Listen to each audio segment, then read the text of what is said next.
নমস্কার আমার প্রিয় দিদি বোনেরা, সুইটিস ব্লগ চ্যানেলে সবাইকে স্বাগত। যে যেখান থেকে আজকের ভিডিওটি দেখছো সবাইকে ধন্যবাদ আর ভালোবাসা জানিয়ে আজকের ভিডিওটি শুরু করছি। আজকের দিনটা ছিল সরস্বতী পুজোর দিন। তো আজকে দিনটা এরকমভাবেই শুরু করেছি, আর কি করব না করব সমস্ত কিছুটাই তোমাদের সামনে তুলে ধরবো। তো সবার আগে ক্ষমা চেয়ে নিচ্ছি বন্ধুরা, কারণ অনেক দিন পর আমি ভিডিও দিলাম, আর ভিডিওর প্রতি তো সেই রকম ভালোবাসা আর নেই, মানে ভিউজটা হয় না বলেই। তো থাক, সেই সমস্ত কথা আর কিছু বলার নেই আমার এই বিষয়ে। তো সেই কথা থাক, কিন্তু আজকে কেন জানি না একটু মন হলো যে ভিডিওটা দিই। অনেক দিন আগে দিয়েছি, দেওয়ার দরকার এরকম আর কি। তো কিছু ব্যক্তিগত জীবনের কথা শেয়ার করতে আসলাম, তো সমস্ত কিছুই তোমাদের সঙ্গে শেয়ার করব। তো তার আগে ভিডিওটা দেখতে থাকো, সম্পূর্ণটাই স্কিপ করো না, তাহলে সম্পূর্ণ কথা শুনলেই তোমরা সব কিছু বুঝতে পারবে। তো বললামই তো, আজকে দিনটা হচ্ছে সরস্বতী পুজোর দিন। তো আজকে সব কিছুই নিরামিষ হচ্ছে, রান্না বান্না। তো আজকে দিনে আমরা নিরামিষই খাই বা খেয়ে থাকি, এরকমভাবেই জীবনযাপন করি, যেমনটা করি প্রত্যেক বছরই সেরকমটাই ভিডিও মাধ্যমে দেখাতে চলেছি তোমাদেরকে। তো দেখো, বুঝতে পারবে। তো দেখলেই তো আলু পোস্ত করলাম। এটা হচ্ছে কলাইয়ের ডাল নয়, এটা হচ্ছে মুগ ডাল। কারণ এরকম আমি কেন ভুল বললাম, কারণ হচ্ছে অনেক দিন আগেকার ভিডিও, তো ভয়েস ওভারটা দিতে গিয়ে একটু প্রবলেম হলো, বুঝতে পারিনি কি করেছিলাম, তাই ভিডিওটা দেখে দেখে ভয়েস ওভারটা দিতে হচ্ছে। এটা ভেজ ডাল করেছিলাম আর আলু পোস্ত করেছিলাম, আর কি কি রান্না করলাম সবটাই তোমাদেরকে দেখাবো, কিন্তু সেটা অনেকটাই পরে দেখাবো। তো রান্নাবান্না তো কমপ্লিট হলো, এখন বাজে ওই 11টা কি 12টার মতো। হ্যাঁ, 11:30 কি 12টা বাজে। এখন ভাত বাড়ছি, বাবুকে খাওয়াতে নিয়ে যাব, তাও ঘরে না। দেখো, তোমরা দেখলেই বুঝতে পারবে কোথায় খাওয়াতে নিয়ে যাচ্ছি। তো কিছু কিছু বাসি কাজ যেগুলো থাকে সেগুলো আমার সমস্ত কিছু কমপ্লিট হয়ে গেছে, ঘর মোছা আর বাসন ক্লিন করার ছাড়া। আর বাকি কাজ সব কমপ্লিট হয়ে গেছে, রান্না বান্নাও সব কমপ্লিট। এখন বাবুকে খাইয়ে নিয়ে ঘর মুছে তারপর স্নান করতে যাব, আর কয়েকটা বাসন রয়েছে বেসিনে, তারপর ভাতটা বসিয়ে দিয়ে স্নানে চলে যাব। আর আমি সকল সময় এটাই করি, স্নান করার আগেই ঘর মুছি। তো ভালো লাগে স্নান করে একদম শুকনো ঘরে, বেশ পরিষ্কার ঝকঝকে ঘরে পা রেখে যাব, চলাফেরা করব, এটা বেশ ভালো লাগে। তো আমার মতো তোমাদের কার কার ভালো লাগে একটু কমেন্ট করে জানিও। আর অনেক দিন পর ভিডিও দিচ্ছি, আশা করছি তোমরা স্কিপ করবে না, তো পুরোটাই দেখবে, এটা আমার আশা তোমাদের কাছে। তো চলো, এখানে জায়গাটা হচ্ছে ব্যালকনি। তো এই জায়গাটা আমার ছেলের খুব প্রিয় একটা জায়গা বলতে পারো, বা আমারও। এই জায়গাটায় বসলে আর কি অনেক কিছু দেখা যায় রাস্তায়, গাড়ি ঘোড়া, তারপরে পশু পাখি সব কিছুই দেখা যায় মোটামুটি। তো ভালো লাগে, আর খুব মিষ্টি হাওয়া দেয়, তাই ভাবো এখানে বসে ভাতটা খাই। সব দিন বলবো না, মাঝে সাঝে। এখানে বাবু কি করছে তোমরা দেখতে পাচ্ছ, ওকে স্নান করা কমপ্লিট। তো একটু বললো পড়াশোনা করব, তো আমি বললাম ঠিক আছে, খাতা পেন বের করে একটু লেখা করো। আর এখানে দিয়েছি ওর জন্য লেবুর জুস, যেটা ওর খুবই একটা প্রিয় খাবার। তো ও খাচ্ছে। তো আমি ক্যামেরাটা অন করলে ও খেতে চায় না ক্যামেরার সামনে, তাই আমি ক্যামেরাটা অফ করলাম। আর এখন সমস্ত কাজ আমার কমপ্লিট। আর দেখো এখানে ভাত বসিয়ে দিচ্ছে আর কি। তো চলো তোমাদেরকে মানে কিছু কথা শেয়ার করি। আজকে আমার ভিডিওর টাইটেল হচ্ছে যে এতদিনকার সরস্বতী পুজো কেন হলো না আমাদের বাড়িতে। তো আগেই তোমাদেরকে জানাই যে আমার বর, মানে আমার হাজব্যান্ড আর কি, প্রায় 6-7 বছর হলো চাকরি পেয়েছে। তো তখন থেকেই আমাদের বাড়িতে সরস্বতী পুজোটা হয়। আমার শ্বশুর বাড়ির কথা বলছি, আমি তো বিদেশে থাকি তোমরা জানো, মানে বাইরে আর কি থাকি, বিদেশ মানে এখানেই আর কি। তো যাই হোক, তো এই ক্ষেত্রে প্রত্যেকবার সরস্বতী পুজো হয়, কিন্তু এবার আমরা যাইনি, তাই সরস্বতী পুজোটা হলো না। আর কারা কারা হতে দিল না সেটাও আমি বলছি, মানে হতে দিল না জানি না এটা আমার ভিডিওর মাধ্যমে বলাটা উচিত কি না। তো তবুও একটু জানাতে ইচ্ছে হলো তোমাদেরকে, কারণ তোমরা আমার ফ্যামিলি বলতে পারো। তো শাশুড়ি আর শ্বশুরমশাই বললো যে তোরা যখন আসছিসই না, মানে আমরা যেতে পারিনি আর কি, তাই এই পুজোর কটা মাস কাটিয়ে আসলাম, একটা গোটা মাস ছিলাম, তাই আর কি যেতে পারিনি। অফিসে সেরকম ছুটি পাইনি আর কি। সবসময় যাবো বললে কি যাওয়া হয়, সরকারি চাকরি তোমরা সকলেই জানো। তো ওই জন্যই আর কি যাওয়াটা আমাদের হয়নি। তাই আর কি শাশুড়ি মা পুজোটা করতে দিল না, বললো ওরা আসেনি যখন আর পুজো করে লাভ নেই, ওরা যখন আসবে তখনই পুজো হবে, মানে পরের বছর। তো আশা করছি পরের বছর যাব। এই বছর মাকে আনতে পারলাম না, তো কি হয়েছে, মানে মা সরস্বতী পুজো এতদিনকার পুজোটা তো এরাই হতে দিল না আর কি। খুবই খারাপ লাগছে যে আমরা যাইনি বলে ওরা পুজোটা করলো না। তো এটা মনে মনে আমার সমস্তটাই সত্যি খুবই খারাপ লেগেছে।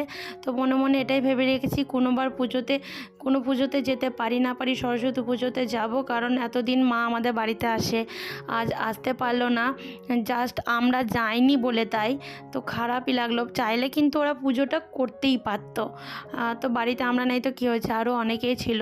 তো এটা খারাপ লেগেছে আর কি, এটাই আমি বলতে চেয়েছি। শাশুড়ি মা শ্বশুরমশাই আর কি পুজোটা চাইলো না যে হোক, আমরা নেই বলে। অন্য কিছু খারাপ ভেবো না তোমরা, ওরা আমরা নেই বলে ওদেরও খুব একটা ভালো লাগলো না যে বাড়ির মানুষরা নেয়, কী করে পুজো করব, এর জন্যই আর কি। আর কিছুই না। আমার শ্বশুর শাশুড়ি মা মানে খুবই ভালো মানুষ, ভালোবাসে, আর এটাই আর কি বলার ছিল। তো যাই হোক, এখন দেখো স্নান করতে যাচ্ছি আমি, তাই ভাতটা বসিয়ে দিলাম, তাই তোমাদের সঙ্গে একটু টুকটাক কাজগুলো শেয়ার করলাম। সমস্ত কাজ কমপ্লিট, এখন মানে স্নানে চলে যাব, তারপরে আবার তোমাদের সঙ্গে দেখা হচ্ছে। আর স্নান করতে করতেই আমার বড়মশাই অফিস থেকে চলে আসবে। আর সরস্বতী পুজোর দিনটা আজকে মনটা আমার ভীষণই খারাপ ছিল, ওই যে বললাম পুজো দিতে পারলাম না, সেটাই আর কি। কিন্তু ঘরে ওই মোটামুটি যেমন ঠাকুরকে পুজো দেয় সেরকমই পুজো দিয়েছিলাম। তো পরের বছর আর এটা ভুল হবে না, আশা করছি পরের বছর যাওয়ার চেষ্টা করব। চেষ্টা না, যাবই আমরা বাড়ি, আর সেখানে খুব সুন্দর করে পুজো দেবো ধুমধাম করে সরস্বতী ঠাকুরকে। আর দেখো স্নান করে চলে এসে আমার গাছের ফুল তুলছি আমি আর বাবু কিন্তু সমস্ত কাজে আমাকে একটু না একটু হেল্প করে, আর সঙ্গে সঙ্গে আমার সঙ্গে সঙ্গে সব সময় ঘোরাঘুরি করে, আমার পাশে থাকে। আমার ছোট্ট একটা বন্ধু বলতে পারো, যতই হোক ও আমার ছেলে, কিন্তু আমার বন্ধু অনেকটাই বেশি ছেলের থেকেই। কারণ সারাক্ষণ মানে বড়মশাই বাড়ি আসে 2:30টার সময়, তো ততক্ষণ ও আমাকেই সঙ্গ দেয়, আমাকে কখনোই একলা ছাড়ে না, আর আমি ওকে ছাড়ি না। তো ওই আমার বেস্ট ফ্রেন্ড বলতে পারো, ও আর আমার হাজব্যান্ড। যে আমার হাজব্যান্ডকে তো আমি সমস্ত কথা শেয়ার করি আর কি, জীবনের সমস্ত কিছু কথা। তো এরাই আমার জীবনের সবথেকে ভালো ফ্রেন্ড। তো এই যে দেখো ফুল তোলা হয়ে গেছে, চলো ঠাকুরকে তাহলে এবার পুজোটা দিয়েই দিই। তো ঠাকুরকে এখানে পুজো দিচ্ছি। আর তোমাদেরকে একটা কথা বলি, কেউ যেন স্কিপ করে দেখো না, অনেকদিন পর ভিডিও দিলাম। ভালো লাগলে ভিডিওর কোনো অংশ যদি তোমাদের কাছে একটু হলেও, মানে বেশি নয় একটু হলেও ভালো লাগলে অবশ্যই একটা লাইক করো।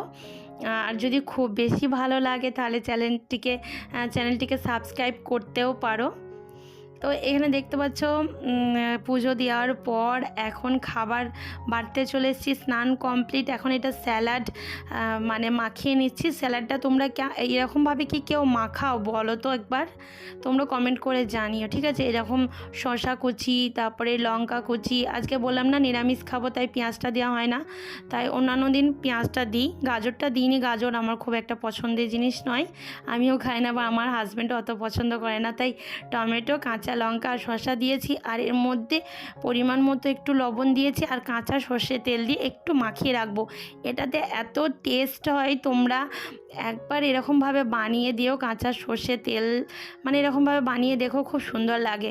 ধনেপাতা দিতে পারো এর মধ্যে, তো পেঁয়াজ দিলে তো আরও টেস্ট হবে। আর আজকের মেনু বলতে এই যে ভেজ ডাল করেছি দেখতে পাচ্ছ, আর সঙ্গে দেখো গোল গোল করে আলু ভাজা করেছি, আর আলু পোস্ত। আর চলো কি করেছি না করেছি আর মনে হয় কিছু করিনি, কারণ অনেক দিন আগেকার ভিডিও তো আমার খুব একটা মনে নেই। তাই এই যে যেটুকু আমি দেখতে পাচ্ছি তো সেইটুকুই তোমাদেরকে বলছি। আর মনে হচ্ছে যেন কিছু করিনি, ভাত আছে। তো দেখো কি কি করেছি না করেছি তোমরা দেখতেই পাবে।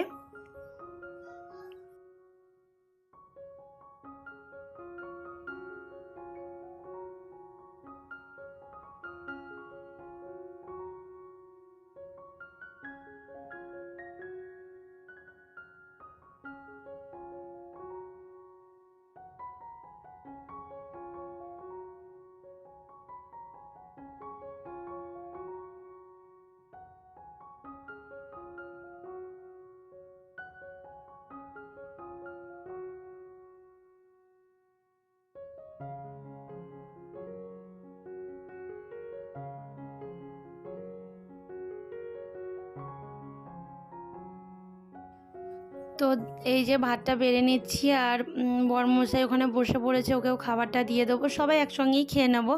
আর এই টাইমটা আমরা সবাই একসঙ্গে খাই, এই টাইমটা মানে রাত্রেবেলায় সবার আগে যে ভাত খাই আমরা সকলেই, সবাই একসঙ্গে খাই। তো সকাল টাইমটাই খাওয়া হয় না, কারণ বড় অফিসে চলে যায়, একলাই খেতে হয়। আর এই টাইমটা আমার খুব ভালো একটা টাইম, সবাই একসঙ্গে খাওয়া দাওয়া করতে মজাটা একটু আলাদা লাগে। আর আমার বিশেষ করে একলা খেতে একেবারে ভালো লাগে না। যখন আমি বিয়ে হওয়ার আগে কথা বলছি, বিয়ে হওয়ার আগের সময় আমি কখনোই একলা খেতাম না, মায়ের সঙ্গে। তারপরে আমার পিসিমণি ছিল বাড়ির কাছেই, উনিও আমাদের সঙ্গে খেত। তো পিসিমণি, মা, আবার বোন, সবাই একসঙ্গে খেতাম। সেই একসঙ্গে খাওয়ার মজাটা কিন্তু একটু আলাদা। তো এই যে দেখো সবাই মিলে একসঙ্গে বসে পড়েছি। আর তোমরা একটা জিনিস লক্ষ্য করছো কি না জানি না, তবে বলে রাখি, দেখো আমি চুলে কিন্তু এখনও গামছা জড়িয়ে রয়েছি, কারণ এখন চুলটা এই গামছা জড়াতেই আমি খেয়ে নেবো, প্লাস বাসন ক্লিন করে নেবো, রান্নাঘর ক্লিন করবো। তো এর মধ্যে আমার না গামছা জড়িয়ে রাখলে চুলটা অনেকটাই শুকিয়ে যাবে, আর চুলটা আঁচড়ালে মানে চুল পড়বেও না।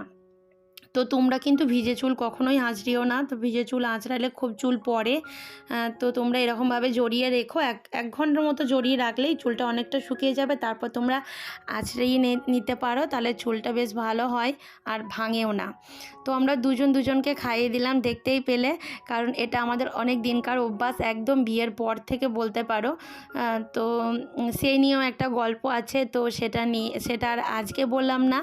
তো থাক, পরের কোনো নেক্সট ভিডিওতে যদি ভিডিও আনতে পারি তো বলবো যে কেন আমরা দুজনকে খাইয়ে দিই, সেটার একটা কাহিনী বা একটা গল্প আছে, তো সেটাও আবার তোমাদের সামনে নিয়ে আসবো, ঠিক আছে? আজকে কিন্তু বললাম না।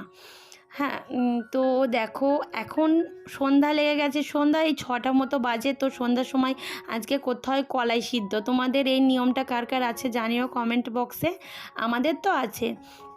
তাই এটা কিন্তু অনেকে গোটা সেদ্ধও বলে থাকে, তাই গোটা জিনিস দিতে হয় বলে গোটা সেদ্ধ। এখানে দেখো গোটা শিম নিয়েছি, শিমটাকে আমি ভালো করে ছাড়িয়ে নিয়েছি, দেখতে পাচ্ছ। তারপরে গোটা বেগুন দেখো কি সুন্দর চিড়ে নিয়েছি চারিদিকে, যাতে ভালো করে সিদ্ধ হয়ে যায়। আলুগুলো কেটে নিয়েছি, দেখো দেখতে পাচ্ছ খোসা শুদ্ধ।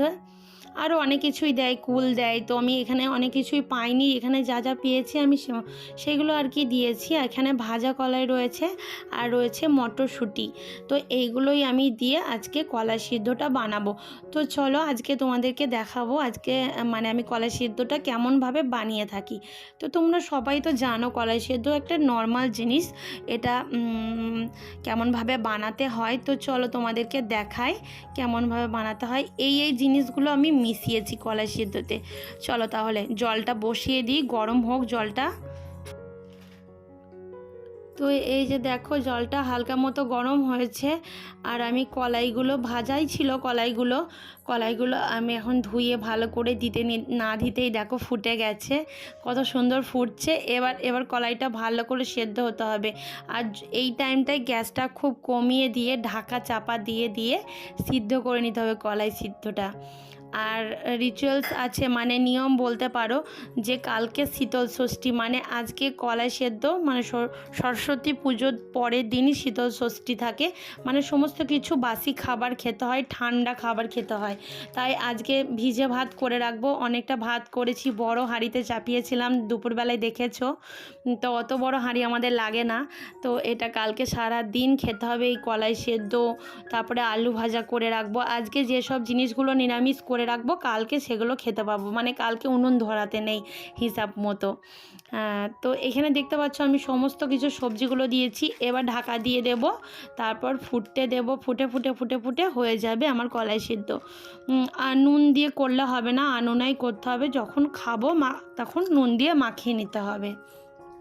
কত সুন্দর লাগছে দেখো ফুটছে, তো সেটাই তোমাদেরকে একটু দেখাচ্ছি।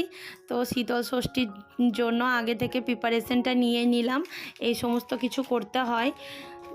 তো দেখতেই পাচ্ছ তোমরা, আর কি বলবো বলো, তোমাদের বাড়িতে সবার কলাই সেদ্ধ হয়। আর এই নিয়মগুলো, শীতল ষষ্ঠীর নিয়মগুলো তোমাদের কাদের কাদের আছে কমেন্ট বক্সে জানিও। তো বড়মশাই গেছিলো একটু বাজারে, আর দেখো ঠান্ডা ঠান্ডা আইসক্রিম নিয়ে চলে এসেছে। তো প্রত্যেক দিনই নিয়ে আসে, বেশিরভাগ দিনটাই, কারণ আমি আইসক্রিম খেতে ভীষণ ভালোবাসি, আমি আর আমার ছেলে। এই যে দেখো এই আইসক্রিমটা কিন্তু খুব টেস্টি একটা আইসক্রিম। তো চলো তোমাদের সঙ্গে কথা বলতে বলতে আইসক্রিমটা কমপ্লিট করি খেয়ে। তো দারুণ ভালো লাগছে আর কি।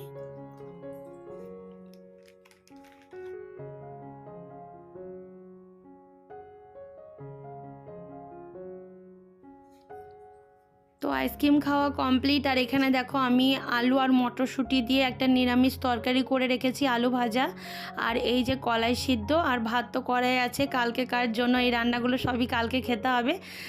তো আর কি বলবো, ভিডিও যদি কোনো অংশ ভালো লেগে থাকে লাইক কমেন্ট শেয়ার করো, এইভাবে আমাকে সাপোর্ট করো। আবারও নেক্সট ভিডিওর সঙ্গে দেখা হচ্ছে। টাটা।